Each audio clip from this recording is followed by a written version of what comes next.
Bırak onları. Müsaade edin, açılın. Açılın. Abla bana bak.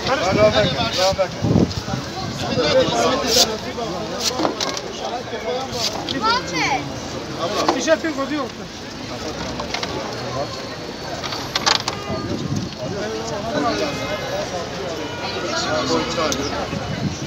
Abla kilidi aç bir yapılır ya.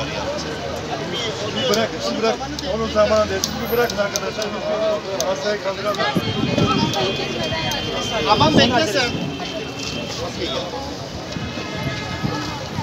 Nereden çarptı araç?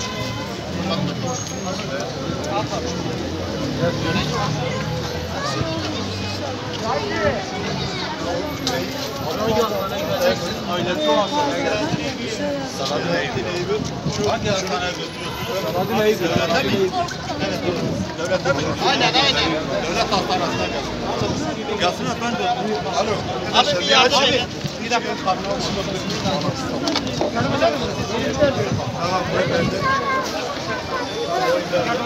Dur abi. At birlikte abi.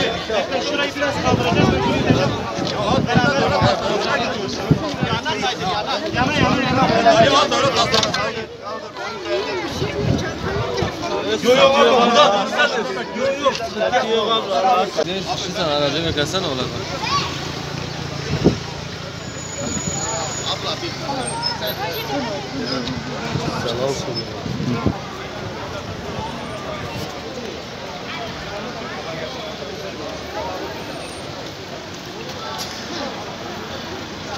Kamera çek seni yapsın.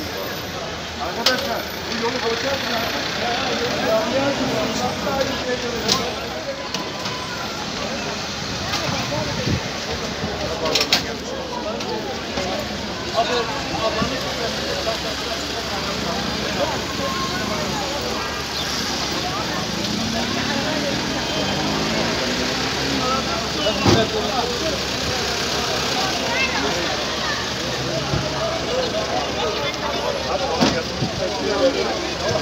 O şey değil.